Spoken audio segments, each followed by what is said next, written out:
할렐루야, 반갑습니다. 오늘 TBC 성경 홍부 오늘 43강을 같이 나눠보도록 하겠습니다. 예수 그리스도의 생애 두 번째 시간, 같이 한번 서론을 같이 읽겠습니다. 예수께서는 예루살렘에 입성하신 후 고난을 받으시고 십자가에 죽으신 후 부활하셔서 40일 후에 승천하셨습니다. 사실상 예루살렘 입성 이후의 기간은 갈릴리에서의 사역 기간과 비교해 볼 때 매우 짧은 기간이었지만 사복음서 모든 순환의 마지막 일주일에 대해 서술을 하는데 상당히 많은 지면을 할애하고 있습니다. 그래서 어떤 학자는 복음서란 원래 순환 이야기가 중심이 되었던 것으로 그 이야기의 나머지 것들이 확대 첨가된 것이라고 봅니다. 그만큼 예수의 생애에 있어서 순환과 십자가와 부활이 차지하고 있는 비중은 실로 막대하다고 할 수 있겠습니다. 십자가에서 예수의 죽음은 예수와 함께 골고다에서 처형된 두 죄수와 인간에게 가한 징벌 수단의 결과가 아니었습니다. 예수께서는 십자가에 달려야 할 어떤 죄도 범치 않으셨지만 예수의 십자가 죽음은 온 인류를 위한 대속물로 자신을 드리기 위해 철저하게 자신을 희생하셨던 것입니다. 예루살렘 입성 장면에서 알 수 있듯이 예수는 인류를 대속하시려고 당당하게 십자가를 지셨던 것입니다. 생각을 여는 질문 첫 번째 같이 한번 읽어봅시다.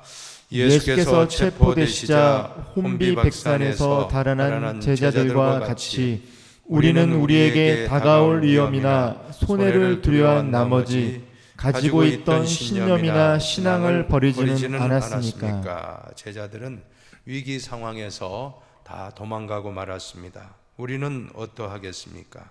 자, 두 번째도 한번 같이 읽어봅니다. 예수께서 겟세마네 동산에서 기도하시면서 내 뜻대로 마시고 아버지의 뜻대로 하옵소서라고 끝맺으셨습니다. 우리는 자신의 뜻을 하나님의 뜻에 복종시키는 기도를 드립니까? 아니면 하나님의 뜻을 자신의 뜻에 굴복시키는 기도를 드립니까? 한번 깊이 생각해 보시길 바랍니다. 우리의 기도의 대부분이 우리의 뜻을 관철시키려고 하는 경우가 참 많은 것 같습니다. 그런데 예수님의 겟세마네 기도의 모범은 내 뜻이 아니라 아버지의 뜻을 찾았다라고 하는 것은 우리의 기도와 큰 차이가 있다라고 생각됩니다. 자, 세 번째도 같이 한번 읽어봅시다. 예수께서는 십자가 위에 극심한 고통 속에서도 자신을 죽이려는 무리들을 용서하셨습니다. 우리는 과연 어려운 상황에 처하게 될 때 이와 같은 자세를 가질 수 있겠습니까? 예수님의 가상칠언 중 제일 첫 번째 말씀이 아버지여 저들을 용서하여 주시옵소서. 용서를 제일 먼저 말씀하신 것은 참 용서라는 것은 가장 신앙인의 위대한 사랑의 모습입니다. 사랑은 용서라는 말이 있는데 하나님께 대한 사랑의 대부분은 순종이라고 하면 사람에 대한 사랑은 그 대부분이 용서라고 할 수 있는 것입니다. 자, 이제 용어의 해설을 한번 보십시다. 용어의 해설을 보시면 호산나라고 하는데 이 호산나라는 뜻은 구원하소서라는 뜻입니다. 히브리 말에서 나왔습니다. 기쁨과 승리를 표현하는 환호성입니다. 예수님이 나귀새끼 타고 예루살렘 성에 입성하실 때 많은 사람들이 호산나, 이제 우리가 로마로부터 해방된다 하면서 호산나, 호산나, 이제 구원하소서. 그 구원이 영적인 구원인 걸 모르고 정치적인 메시아, 정치적인 구원으로 대부분의 사람들은 받아들이고 이제 예수님만 오시면 이제는 우리는 해방되었다라고 환영을 했다가 나중에는 십자가 지고 처형당하시는 예수님 볼 때 다 실망하고 다 등을 돌리는 그런 모습도 우리가 볼 수가 있습니다. 구약시대 이스라엘 백성은 승리를 주신 하나님께 야훼여 호산나라고 이렇게 외쳤다라고 하는 것입니다. 야훼의 이름으로 오시는 이요, 여호와의 이름으로 오시는 이요, 찬미 받으소서, 이렇게 부르짖고 찬양하였습니다. 두 번째로는 십자가 사형법을 보시기 바랍니다. 십자가에 사람을 매달아 죽이는 이 사형 방법은 페르시아에서 유래된 사형법입니다. 땅을 신성한 것으로 여겨서 죄인이나 그러한 악인의 시체로 땅을 더럽힐 수 없다고 생각해서 사람을 십자가 위에 높이 달아서 그 자리에서 이제 죽게 되면 어떻게 됩니까? 못 박힌 자리에서 피가 흐르고 서서히 피와 수분이 다 빠져나가면서 죽어가고, 나중에 죽은 시신은 이제 그 까마귀나 독수리 같은 새들이 와서 다 먹어버리는 참으로 흉악한 아주 잔인한 사형 방법입니다. 이 나중에는 너무 잔인하니까 없어집니다. 폐지가 돼요. 너무 오래전 사람들의 생각에도 이거는 너무 잔인하다 해서 이 사형법이 폐지될 만큼 정말 잔혹한 사형인데, 예수님은 우리 죄를 구원하기 위해서 이 십자가를 감수하고 이 고통을 다 이겨내신 것, 여러분, 저와 여러분은 그 예수님을 구주로 믿고 있는 것입니다.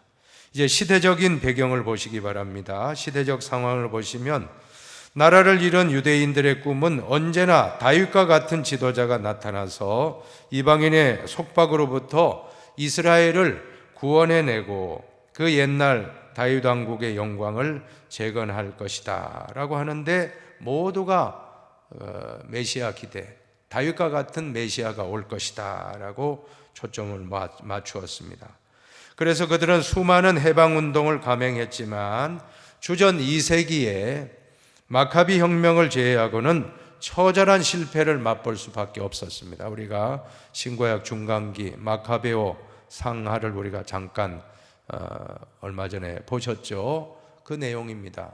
마카비 형제들이 이 시리아에 항거하여 하스몬 왕조를 세웠다. 한 100년 가다가 스스로 무너지고 맙니다. 스스로 무너지고 로마의 통치 아래 이제는 받게 되는데, 예수님 오실 그 당시가 바로 로마의 압제를 받을 그런 때라는 것을 우리가 기억하시면 될 것입니다.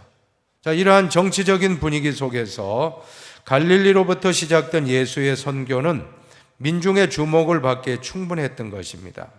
그러나 예수께서는 그의 메시아직을 민중들의 기대에 부응하는 정치적인 그러한 혁명가로 이해하지 않았다라고 하는 것입니다.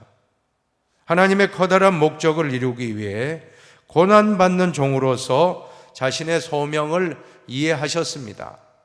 자, 이러한 예수의 태도가 유대 민중들의 반감을 사게 되어서 예수의 십자가 처형에 유대인들이 그처럼 열을 내지 않았을까라고 하는 것입니다. 이사야 53장에 보면 그가 찔림은 우리의 허물 때문이요 그가 상함은 우리의 죄악 때문이라.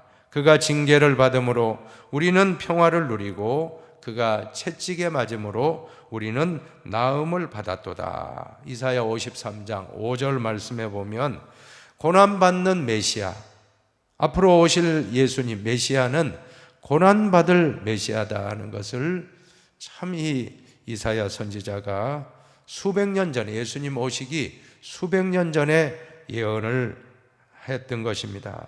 그대로 예수님은 십자가의 고난을 감당하시고 그로 말미암아 우리는 평화를 누리고 우리는 치유를 받고 구원을 받게 되는 것입니다. 자, 이제 말씀의 해석입니다. 첫 번째로 예루살렘 입성에서 체포되기까지, 첫 번째 보시면 예루살렘 입성과 호산나라는 단락을 보면 예수께서는 장차 십자가 위에서 처형될 초라한 죄수의 모습으로 몰래 예루살렘에 들어간 것이 아니라 어떻게 해요? 왕 같은 모습으로, 왕과 같은 모습으로 당당하게 들어오셨습니다. 연도에 늘어선 수많은 무리들이 자기 옷을 벗고 호산나 외치며 나뭇가지를 꺾고 옷을 바닥에 깔고 그리고 호산나 종려나무 가지를 흔들며 왕이 입성할 때 그렇게 했다라고 하는 것입니다. 호산나 이제 구원하소서, 이제 구원하소서 외치며 이제 예수님이 오시면 로마로부터 우리는 해방된다라고 그렇게 즐거워하며 환영했습니다. 그러나 예수님이 오실 때 군마를 타고 오신 것이 아니라 무엇을 타고 오셨습니까? 나귀 새끼를 타고 오셨다는 것은, 이것은 겸손의 상징이고 평화의 상징입니다.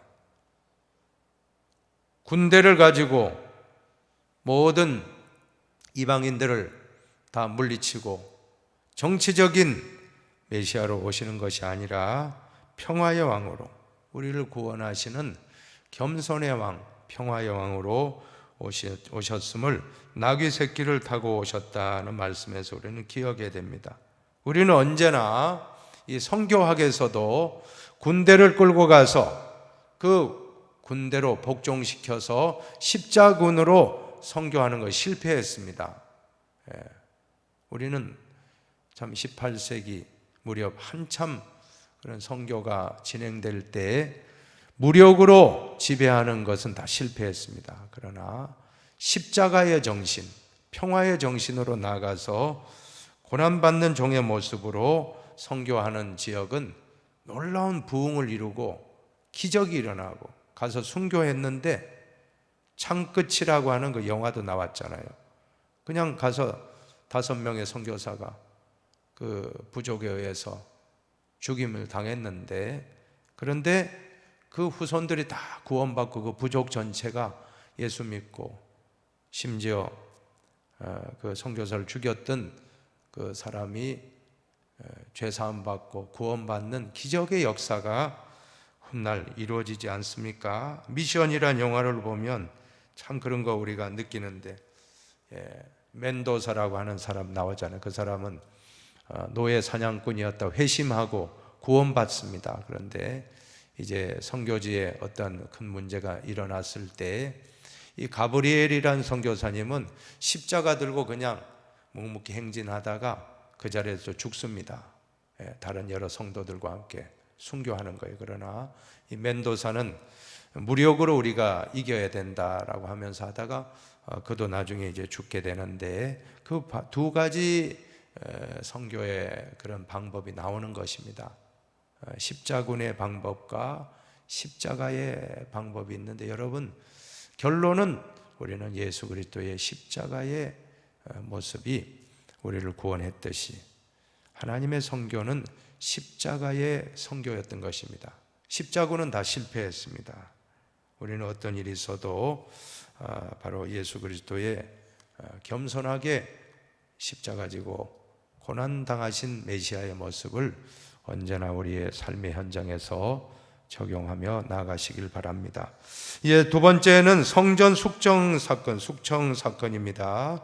형식만 화려하고 내용이 없고 열매가 없는 종교는 하나님의 아들이며 성전의 주인이신 예수 그리스도 앞에서 더 이상 그 자신의 정체를 숨길 수 없었던 것입니다. 여러분, 여기서 우리가 오해하지 말아야 될 것은 단순히 성전에서 장사해서 예수님이 그렇게 진노하고 그 모든 사람들을 향해서 상을 얻고 의자를 던지고 채찍을 가지고 때렸습니까? 왜 사랑 많으신 예수님이 그렇게 진노하면서 내 집은 만민이 기도하는 집이라 너희는 강도의 소굴을 만들었다. 그게 무슨 뜻입니까? 그 배경을 보면 당시 디아스포라 해외 교포 유대인들이 많았는데 6월절이면 예루살렘에 다 모이는데 역사학자의 기록에 따르면 한 300만 명까지도 모인 적이 있다고 하는데, 그러면 그 양의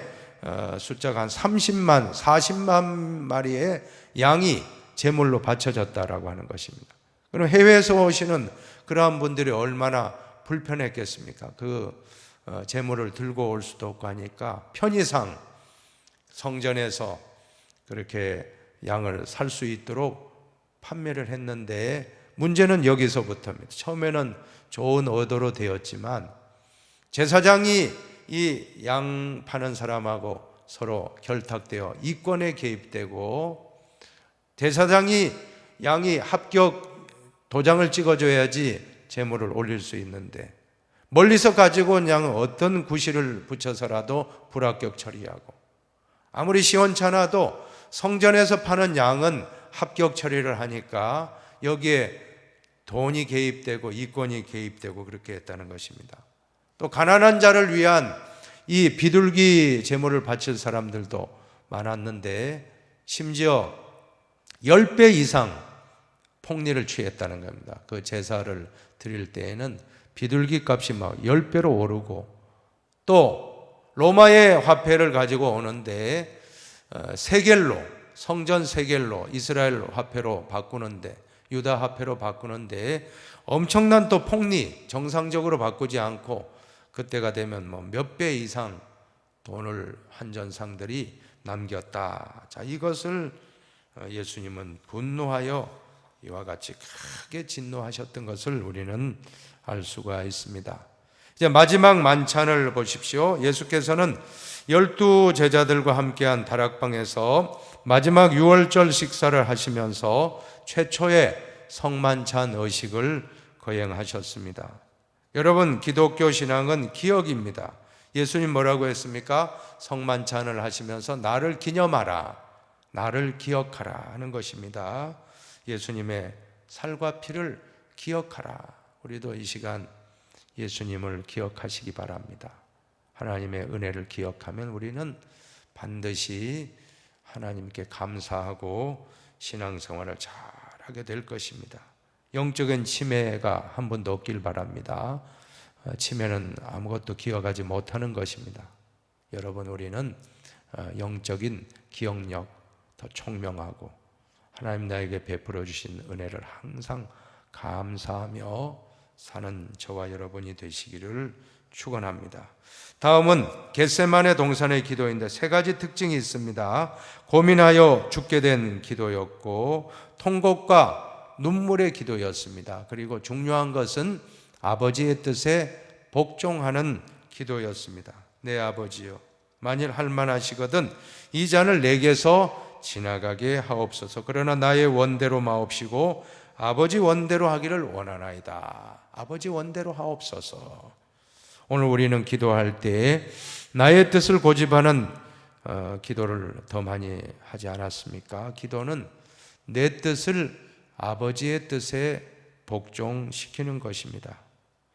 다음으로 체포되어 심판받기까지의 그런 모습을 보시면 첫 번째로 유다의 배반과 예수님의 체포입니다. 유다는 정치적인 메시아에 대한 자신의 생각이 깨어지면서 그것에 배신감을 가지고 아마도 이렇게 배신했을 것이다 라고 우리는 판단할 수가 있습니다.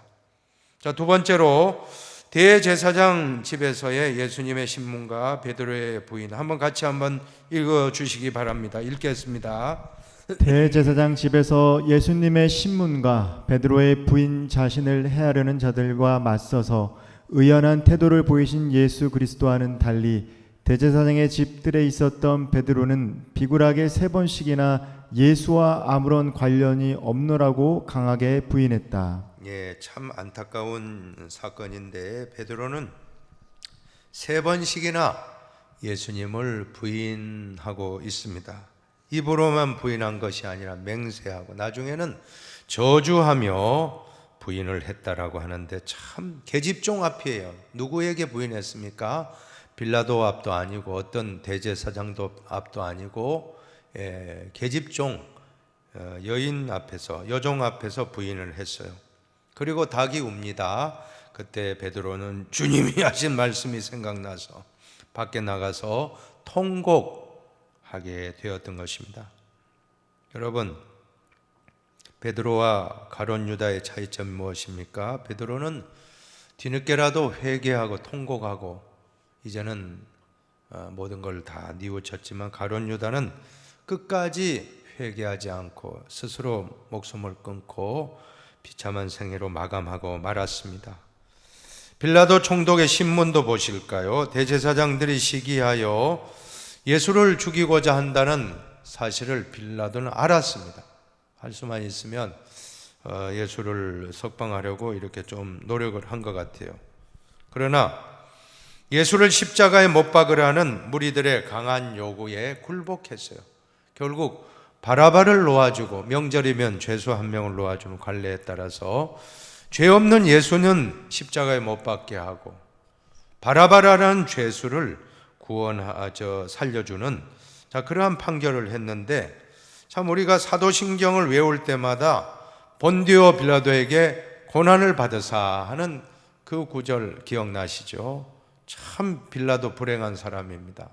많은 사람들이 이 빌라도 때문에 예수님 십자가에 못 박혔다, 순간의 잘못된 선택이 오고 오는 세대 모든 사람들에게 참 좋지 않은 불명예스러운 이름이 되고 만 게 바로 빌라도입니다. 한 번의 잘못된 판결, 그래서 불의한 재판관의 대명사가 되고 만 것입니다. 가룟 유다는 스승을 배신한 배신자로 낙인 찍히고, 빌라도는 불의한 재판관의 대명사가 되었다는 것, 순간의 잘못된 선택이 얼마나 우리에게는 큰 영향이 있는지, 우리는 어떤 일이 있어도 선택을 잘 해야 될 줄로 믿습니다. 이제 세 번째로, 십자가에 처형되어 장사되기까지의 그런 단락인데, 십자가 처형을 보십시오. 예수께서 당하신 고통은 십자가에서 절정을 이룹니다. 로마 군병들은 예수께 자색옷을 입히고 가시 면류관을 엮어 씌우고, 그리고 갈대로 머리를 때리는 등 온갖 희롱을 다한 후에 예수를 십자가에 못 박았던 것입니다. 여러분, 자색옷은 왕이 입는 옷을 가리킵니다. 면류관은 왕이 쓰는 관입니다. 그런데 가시관을 씌우고 또 자색옷을 입히고, 갈대는 왕의 통치하는 그러한 홀 혹은 규라고 하잖아요. 왕의 지휘봉과 같은 것입니다. 그 홀을 대신하여 갈대를 들게 하고 이렇게 침뱉고 모욕하는 것은 바로 예수님을 조롱한 것입니다. 그리고 이제 두 번째로 보시면 십자가 위에 7말씀, 가상 7언, 십자가 가짜, 윗상자 7마디 말 7언, 그 가상 7언을 보시면 첫 번째 보십시오. 아버지, 저희를 사하여 주옵소서, 자기들이 하는 것을 알지 못함이니이다. 예수님의 첫 번째 말씀은 용서입니다. 용서하며 삽시다. 우리도 용서하며 사시기를 축복합니다. 자, 두 번째, 오늘 내가 나와 함께 낙원에 있으리라. 우편 강도에게 한 말이죠. 마지막 순간이라도 회개한 한 사람은 끝까지 회개하지 않았고, 한 사람은 회개했는데, 그 회개한 우편 강도에게 예수님은 오늘 네가 나와 함께 낙원에 있으리라. 참 드라마틱한 합니다. 마지막 순간에 구원받으니 얼마나 참 축복받은 그러한 강도입니까? 자, 오늘 예수 이름을 의지하는 사람은 그 누구라도 다 구원받습니다. 꼭 예수님을 영접하고 우리 모두 하나님 나라의 축복을 받으시길 바랍니다. 세 번째는 여자여 보소서 아들이니이다. 보라 내 어머니라. 이 말씀은 십자가의 그 고통스러운 순간에서도 어머니 마리아를 부탁하고 있습니다. 마리아에게 요한, 사랑하시는 제자 요한을 가리키며, 요한이 바로 이제는 어머니를 모실 것입니다. 이제 아들 역할을 할 거라는 것입니다. 그리고 요한에게 보라 내 어머니라. 이제는 어머니 마리아를 잘 부탁한다라고, 그 고통스러운 순간에서도 그 어머니를 생각하는 그러한 참 마음은 얼마나 참 훌륭한 마음입니까? 이것이 바로 진정한 효자이신 예수님의 모습을 보여주고 있습니다. 그리고 네 번째, 나의 하나님 어찌하여 나를 버리셨나이까. 아시죠? 엘리 엘리 라마 사박다니. 예수님의 절규하는 모습, 하나님으로부터 완전히 버림받은 그런 경험을 하신 것입니다. 예수님이 그런 경험을 하셨기에 우리는 하나님의 아들, 딸이 되는 축복을 받게 된 것입니다. 다섯 번째는 내가 목마르다. 여러분 십자가형이 어떤 형벌이라고 했습니까? 십자가에 못 박혀 있을 때 피가 흐르고 수분이 빠져나가니 얼마나 갈증이 심했겠습니까? 내가 목마르다. 우리 인류를 구원하기 위한 고통인 것입니다. 여섯 번째는 다 이루었다. 헬라어로는 테텔레스타이. 이것은 모든 빚을 다 갚았다 하는 뜻이라고 합니다. 영어 성경에 보면 It is finished. 끝났다는 완수. finish는 끝이란 뜻 아닙니까? 이제 다 끝냈다. 이제 다 구원을 이루었다 하는 그런 참 안도의 그런 말씀인 줄로 믿습니다. 그리고 마지막 7원을 한번 같이 한번 읽어봅시다. 아버지여 내 영혼을 아버지 손에 부탁하나이다. 마지막을 하나님께 부탁하고 있습니다. 우리도 마지막 임종시에 다 이렇게 기도하고 갑시다. 아버지 내 영혼을 아버지 손에 맡기나이다. 얼마나 참 귀한 기도입니까? 이 마지막 기도, 우리의 마지막 기도가 예수님의 마지막 기도가 꼭 되시기를 축복합니다. 이제 장례입니다. 예수께서 숨을 거두시자 아리마대 요셉이 빌라도의 허락을 받아서 니고데모와 함께 예수의 시체를 찾아 유대인의 그러한 장례법대로 향품과 함께 세마포로 싼 다음 무덤에 장사를 지내게 되었습니다. 이 당시 예수님의 시신을 찾는다는 그 자체가 위험한 것입니다. 예수님은 로마에 반역한 죄로 지금 처형을 당한 것인데, 아니 그 예수님의 시신을 거두려고 한다면 당시 유대 사회에 그러한 참 안 좋은 그런 이미지를 주어서 불이익을 당할 수 있고, 나중에 정치인이라면 사람들에게 인기를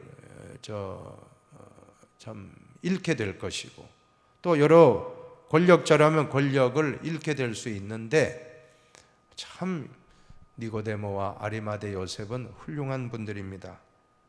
죽으면 죽으리이다 담대하게 예수의 장례를 위해 발벗고 나섰다라고 하는 것은 니고데모와 아리마대 요셉, 특별히 니고데모는 예수님을 밤중에 70인 공회의 의원 아닙니까? 오늘날로 말하면 국회의원인데 우리의 국회의원보다도 훨씬 실권이 막강했던 그러한 그 당시의 공회 의원입니다. 밤중에 아무도 모르는 시간에 몰래 예수님 찾아와서 구원의 진리를 물어봤던 그 니고데모입니다. 아마 회심한 것 같아요. 니고데모가 예수님 만나고 확신하고 이제는 죽으면 죽으리다. 자신의 모든 권력과 모든 명예와 모든 것 다 자존심 내려놓고 예수님을 장례하는 일에 이 아리마대 요셉과 함께, 아리마대 요셉은 자신의 무덤을, 좋은 무덤을 예수님을 위해 내놓았고, 그 다음에 이 니고데모는 그 모든 것을 빌라도의 허락을 받아서 잘 이 장례를 치룬 인물들로 알려지고 있는 것입니다. 여러분, 믿음이 무엇입니까? 믿음은 죽으면 죽으리다. 두려움을 이기고 담대하게 나아가는 것입니다. 죽으면 죽으리라. 이것이 믿음입니다. 자, 이 모든 광경을 갈릴리에서 예수와 함께 온 여자들이 지켜보았고, 그들은 돌아가서 향품과 향유를 예비하였던 것입니다. 대부분의 제자들은 다 어디 갔습니까? 다 도망갔어요. 대부분 다 도망갔는데, 참 마지막까지 예수님의 마지막을 지켜본 분들은 여인들이 다 있었다라고 하는 것은 참 오늘 우리 신앙인들, 우리 여자 성도님들 참 위대한 분들의 것처럼 믿어요. 우리 교회에서도 참 남성분들도 참 훌륭하지만 어떤 때 보면 참 여인들, 여성분들, 우리 여전도회, 권사회 뭐 이러한 참 귀한 분들, 참 우리 교회를 위해 헌신하시는 거 볼 때마다 참 예수님 당시나 지금이나 참 여인들의 역할이 참 크다라고 하는 것을 깨닫게 되는 것입니다. 자, 네 번째로 부활 후 승천까지입니다. 첫 번째, 빈 무덤을 보십시오. 복음서 기자들은 예수님이 매장된 지 3일이 지나서 여인들이 무덤을 방문했으나 무덤이 비어 있었다라고 전하고 있습니다. 여인들이 무덤을 방문한 목적은 예수님의 몸에 향품을 바르기 위해서였습니다. 이것은 죽은 자에 대한 마지막 예의였다라고 할 수 있습니다. 여러분, 부활의 그러한 증거 중에 하나가 바로 이 빈 무덤이에요. 두 번째로 한번 보시면 제자들에게 나타난 부활의 예수님께서 부활하셨다는 것을 성경에 우리가 두 가지 사실로 확증할 수가 있는데, 그 하나는 바로 빈 무덤입니다. 십자가 처형과 장사를 목격한 갈릴리에서부터 예수를 따르는 여인들이 빈 무덤을 최초로 목격했다는 사실입니다. 빈 무덤이 무엇입니까? 예수 그리스도의 무덤이 없다는 거예요. 공자님도 무덤이 있습니다. 마호메트도 무덤이 있어요. 그리고 석가는 사리가 남아있다고 하지 않습니까? 그러나 예수님은 무덤이 없습니다. 왜 그럴까요? 부활하셨기 때문에. 그것이 바로 우리 기독교의 가장 두드러진 특징인 것입니다. 예수님은 장사 지낸 지 사흘 만에 부활하셨다는 이 귀한 사실, 우리는 그것을 진리로 믿기 때문에 지금 기독교 신자가 된 것입니다. 다른 하나는 무엇입니까? 빈 무덤과 함께 부활하신 예수님을 직접 만난 목격자들이 존재한다는 것입니다. 고린도전서 15장에는 더 많은 목격자들이 기록되어 있는데, 여러분, 최초로 막달라 마리아가 예수님을 빈 무덤에서 만났습니다. 그리고 여러 여인들이 만났고, 엠마오로 가던 두 제자가 길에서 또 예수님을 또 만났습니다. 또 11 제자가 만났고, 그리고 고린도전서 15장에 보시면 500여 형제, 여러분, 이것은 참 놀라운 일인데, 우리가 어떤 환상을 보았다, 예수님 부활은 너무 예수님을 만나기 위해서 사모하다 보니 환상이 보였다라고 하는 주장하는 사람도 있는데, 개인이 환상 볼 수 있습니다. 그런데 500명이 일시에 환상을 본다는 것은 참 힘든 일 아니겠습니까? 이 목격자의 존재, 여러분이 목격자가 있다는 것은 바로 예수님의 부활이 사실이라는 것을 입증하는 것입니다. 더 중요한 것은 그 목격자들의 변화입니다. 제자들의 변화. 그 이전에는 얼마나 비겁하고 얼마나 참 부족하고, 예수님 부활을 경험하기 전에는 다 도망가고 문 잠그고 다 벌벌 떨고 하던 제자들이 부활하신 예수님 만난 다음에는 예수님 부활하셨다는 것을 만방에 선포하며 나중에는 순교하기까지 목숨을 바치잖아요. 어떤 사람이 거짓말, 꾸며낸 이야기, 예수님 부활도 안 했는데 부활하셨다, 거짓말을 위해서 목숨 바치는 사람 누가 있겠습니까? 자, 그래서 이 목격자들의 존재와 더불어 목격자들, 제자들의 변화야말로 부활을 입증하는 가장 중요한 증거 자료가 된다라고 할 수 있을 것입니다. 자, 다음은 예수님의 승천입니다. 한번 같이 한번 읽어봅시다. 이처럼 사망 권세를 물리치고 부활하신 예수께서는 40일 동안 목회를 하셨다. 그 이유는 남겨진 양떼들을 위하여 제자들을 바로 세우기 위함이었다. 이때 하늘에 있는 흰옷 입은 두 사람이, 천사가 이렇게 말합니다. 너희 가운데서 하늘로 올리우신 이 예수는 하늘로 가심을 본 그대로 오시리라 하는 말을 제자들에게 남기게 되었던 것입니다. 이것은 재림입니다. 재림의 약속. 우리가 사도신경을 고백할 때마다 예수님의 탄생과 또 예수님 십자가 사건, 또 예수님의 모든 부활 사건, 그리고 예수님의 승천, 그리고 예수님의 다시 오실 재림에 대해서 우리가 늘 신앙 고백하고 있지 않습니까? 자, 그대로 오시리라. 본 그대로 오시리라.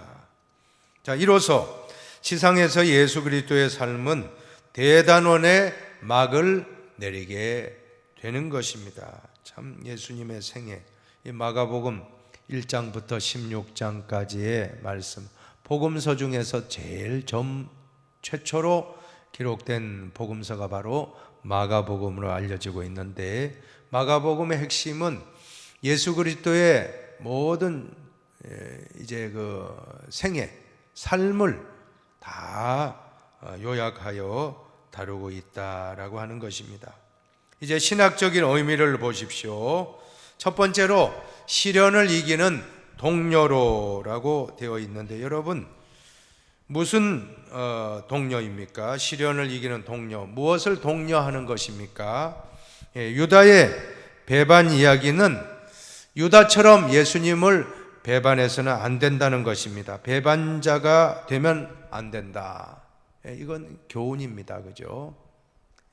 신앙 때문에 체포당하는 그리스도인들에게 어떠한 시련이 닥쳐온다고 할지라도 베드로처럼 비겁하게 자신의 정체를 부인하지 말고 오히려 예수님처럼 자신의 정체를 용감히 이렇게 표출할 수 있는, 자, 그러한 믿음을 가지라. 이것이 바로 독려하는 것 아니겠습니까?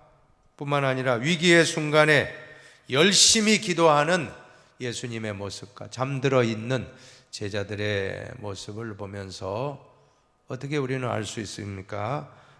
따라야 할 긍정적인 모델, 우리는 예수님의 모델을 따라갑시다.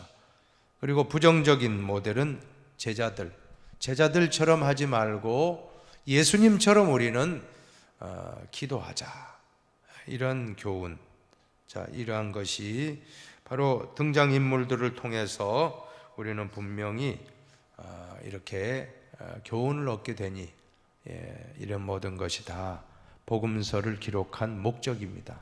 예수님을 따라가라. 제자들의 그런 부족한 모습을 교훈 삼아 반면교사로 삼고 끝까지 예수님의 모습을 따라가라. 이러한 것을 독려하기 위한 목적입니다. 복음서가 기록될 때만 하더라도 핍박이 있던 시대 아닙니까? 그러니 이 말씀의 기록 목적은 시련이 있고 핍박이 오고 환난이 와도 예수님처럼 따라가라. 예수님의 긍정적인 모델, 또 제자들의 베드로와 같은 그런 모습 되지 마라. 가룟 유다 같은 배반자는 한 사람도 나오지 마라. 자, 이런 독려할 목적으로 이렇게 복음서가 기록되었다. 이 신학적인 목적입니다. 그리고 두 번째 보십시오.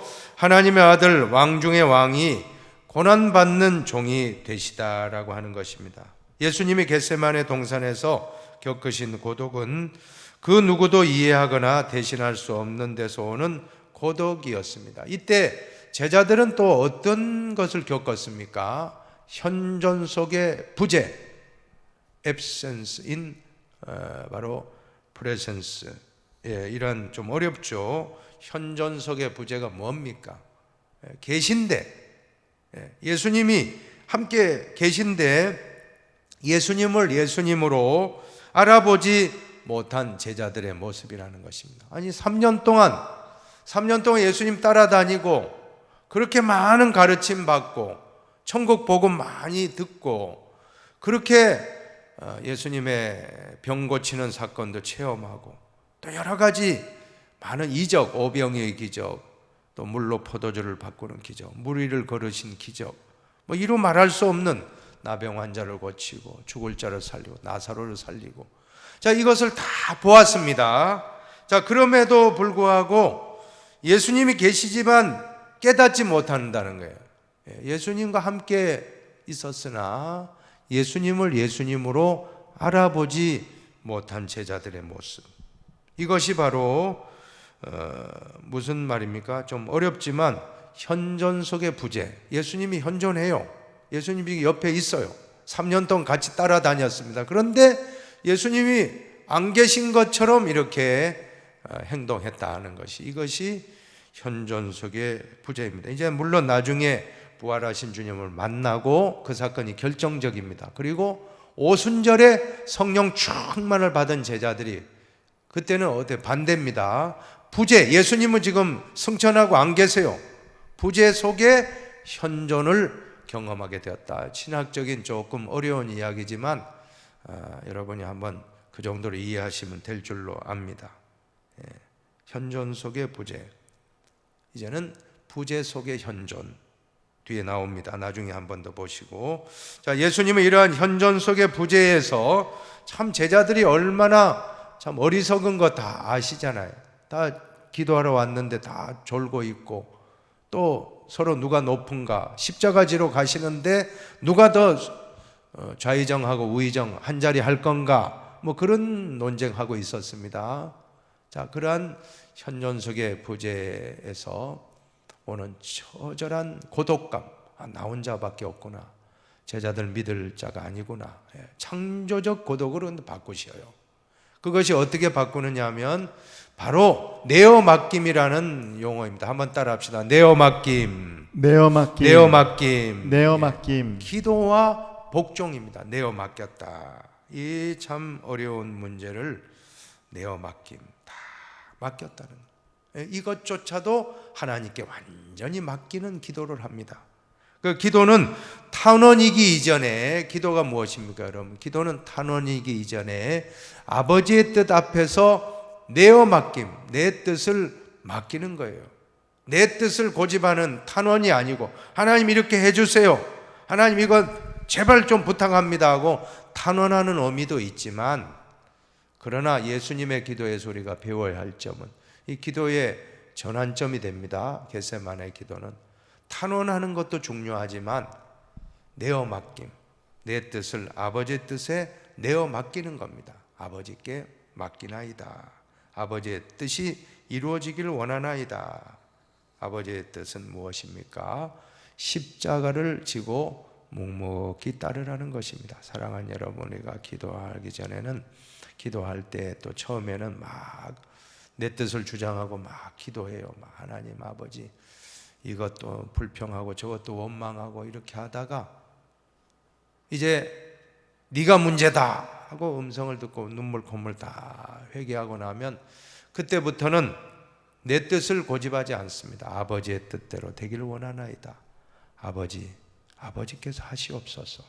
우리 가정 아버지가 주관하여 주시옵소서. 이것이 바로 내어 맡김의 참 모습이 아니겠습니까? 이것이 바로 기도라는 것. 기도라는 것은 땡깡 부르고 해주세요 하고, 그것은 1차원적인 기도입니다. 그러나 기도가 깊어지면 아버지의 뜻대로 되기를 원하나이다. 우리 주기도문과 같은 기도, 겟세마네 동산에 예수님과 같은 기도 우리가 다 할 수 있게 되기를 바랍니다. 이제 십자가와 부활은 무엇입니까? 그리스도교 신앙의 핵심이에요. 십자가와 부활은 우리 기독교 신앙의 핵심입니다. 십자가 사건은 성육신의 절정입니다. 하나님께서 인간과 함께 하시고 인간의 죄와 아픔을 나누시는 하나님의 고통의 최후의 표현이 십자가에서 죽음이에요. 그러니까 예수님만 고통당한 게 아니에요. 그 순간 하나님 아버지도 이 아들의 고통을 같이 고통스럽게 겪으셨다라고 하는 것입니다. 부활이 없는 십자가는 공허합니다. 십자가 없는 부활은 존재할 수가 없어요. 십자가가 있고 부활이 있고, 또 부활이 없다면 십자가가 얼마나 불행한 겁니까? 죽고 끝났다.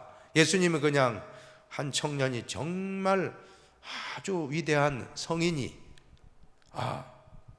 억울한 누명 쓰고 대신 죽었다 이렇게 하고 끝났다면 뭐 성인군자죠. 예수님 성인군자. 그게 아니고 부활하셨어요. 우리를 위하여 부활하셨다는 것. 자, 이것이 기독교의 정말 축복의 그러한 말씀인 것입니다.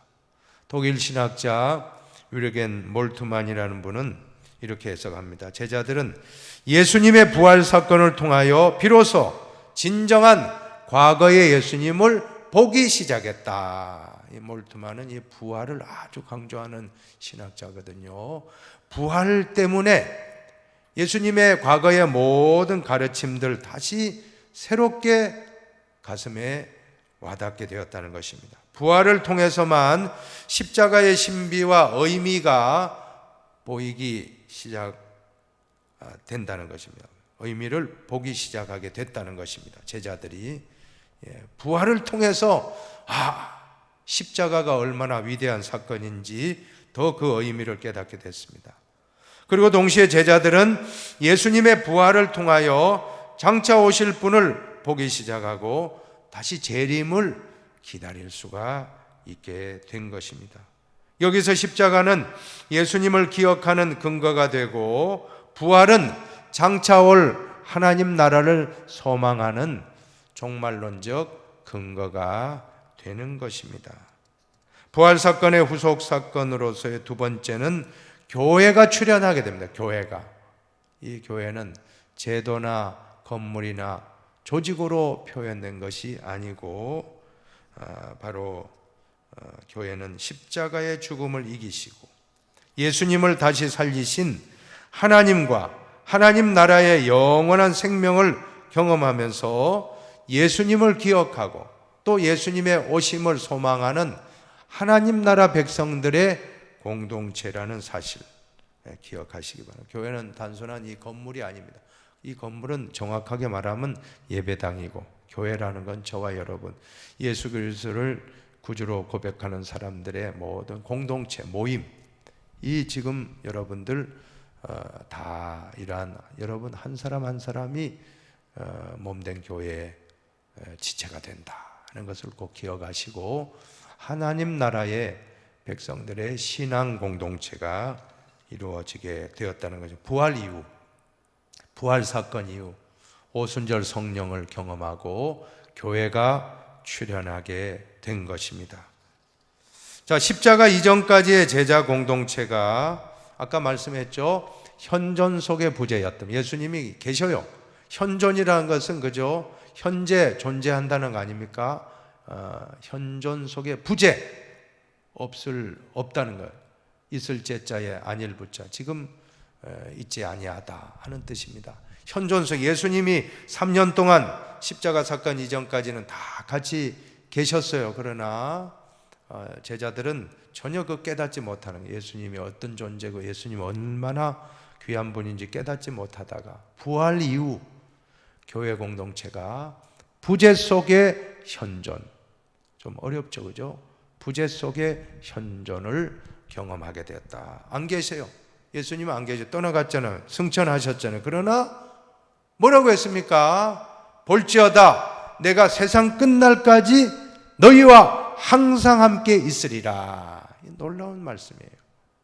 부재하신 것 같지만 우리 마음속에 계십니다. 믿습니까? 저와 여러분의 마음속에 예수님이 계신다는 걸 우리는 믿고 얼마나 참. 그래서 세상 사람들은 모르는 거예요. 세상 사람, 아니 예수가 어디 있어? 예수를 믿으면 내 주먹을 믿겠어라고 하는데, 그러나 우리는 그리스도인들은 예수님 내 마음에 계십니다. 믿습니까? 예수님 내 마음에 계신 것을 부재 속의 현존이라는 좀 어려운 신학적인 말을 했습니다만은 다른 게 아니에요. 저와 여러분 마음속에 예수님이 계신다는 거예요. 그걸 깨닫게 된다는 거예요. 부활 이전에는 못 깨달았어요. 근데 부활 이후에는 깨닫게 되었다는 걸 우리는 제자들의 모습을 통해서 배우게 되는 것입니다. 우리 모두 지금 예수님이 우리 육신적으로는 옆에 계시지 않지만 영적으로는 우리 눈으로 정말 영의 눈이 보이고 영적 귀로 듣고 또 영적인 마음으로 깨닫는 이 진짜 부재 속의 현존의 체험을 지금 이 시대 면목동중랑구에 사는 우리 모두도 경험하게 되시기를 진심으로 축복합니다. 오늘 좀 말씀이 좀 길었습니다만 이제 드디어 성찰과 나눔으로 마치도록 하겠습니다. 한번 1번 같이 한번 읽어봅시다. 본가에는 위험에 직면했을 때 예수를 부인하고 도망하는 제자들과 순환의 자리인 예루살렘을 향해 당당하게 들어가시는 예수 그리스도의 모습이 서로 대조를 이루고 있다.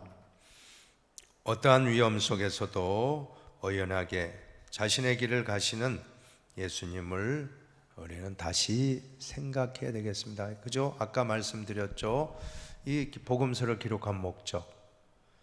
제자들의 그런 모습은 너무나도 부정적인 모델이고, 그러나 예수님 모습은 긍정적인 모델로 우리가 따라가야 될 분 누굽니까? 여러분, 사람 따라가지 마십시오. 베드로 따라가지 말고, 사도 바울 따라가지 말고, 목사 따라가지 말고, 장로 따라가지 말고, 우리는 예수님만 따라가면 돼요. 저도 마찬가지예요.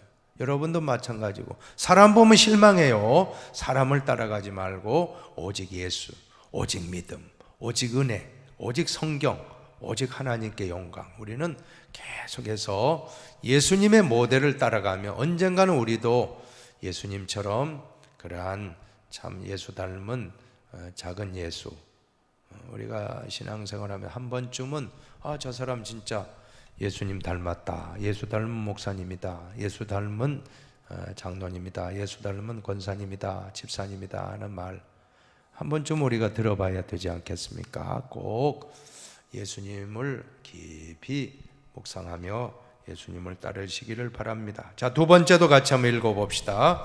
예수님께서는 예루살렘에 입성하신 후 내용은 없고 형식뿐인 성전을 깨끗이 하셨다. 오늘 우리에게는 무엇을 의미하는가? 오늘 우리의 성전 정화, 이 성전 정화라는 것은 오늘 우리의 마음의 성전도 정화하십시다. 우리가 또 겉만 치중하고 마음은 우리가 참 잘못되어 있다라고 하면 우리는 다 정화하고, 또 예수님이 하신 말씀을 순종하여 우리 교회의 거룩성도 지키고, 우리 모든 한 사람 한 사람이 몸된 교회의 지체가 되는 걸 믿고 다 하나님의 뜻을 따라 거룩한 삶을 우리가 살아가야 될 줄로 믿습니다. 세 번째도 같이 읽고 마칩시다. 아무리 인격이 훌륭한 사람이라 해도 어려운 시련을 당하게 되면 남을 생각할 여유가 없기 마련이다. 그러나 예수께서는 십자가 위에서도 자기를 처형하는 무리들을 용서하시고 한 죄수를 구원하셨으며 어머니 마리아를 요한에게 부탁하시는 깊은 사랑을 보이셨다. 예수를 따르는 그리스도인의 모습은 어떠해야 합니까? 사랑하는 여러분, 오늘 우리는 정말 예수의 모습을 닮아갑시다. 예수님의 그 마지막 가상칠언 십자가 위에서 7마디 말씀을 깊이 묵상해도 예수님이 참 훌륭하다, 우리가 참 좋은 분 만났다, 우리가 예수님을 구주로 믿고 따른다는 것이 얼마나 큰 축복인지 우리는 깨닫게 될 것입니다. 우리가 다른 사람을 따라가지 마시고 오직 예수를 끝까지 따라서 우리도 형제간에 서로 사랑하고 용서하고, 또 우리도 정말 부모에게 효도하고 가족 친척들에게도 정말 배려심을 가지고 생활하고, 우리 믿음의 교우들 간에도 서로 용서하십시오. 사랑하고 용서하고 서로 격려하며 아름다운 천국 공동체 이루고 하나님 나라에 이르기까지 끝까지 예수님이 우리의 교회를 잘 이끌어 주시도록 예수님 닮는 크리스찬들이 다 되시기를 주님의 이름으로 축복합니다. 이제 마지막으로 우리 알림 광고입니다. 보시면 44강 A, 마태복음 1장부터 4장까지를 미리 읽어주시고, 신약 교재 44강 A는 예수 그리스도의 성품이에요. 참 좋은 주제입니다. 예수님의 성품이 어떤 분이신지 우리가 또 공부하기 원하는데, 앞으로 계속 예수님에 대해서 우리가 배울 것입니다. 참 귀한 말씀입니다. 우리의 삶의 목적은 예수님 닮아가는 것입니다. 꼭 복음서 공부를 하는 가운데 예수님을 깊이 만나고 우리 모두 예수님을 닮아갈 수 있게 되기를 진심으로 축복합니다. 한번 기도하고 마치겠습니다. 하나님 아버지, 오늘 배운 말씀대로 순종하게 하여 주시옵소서. 감사하며 축복하며 예수님의 이름으로 기도하옵나이다. 아멘.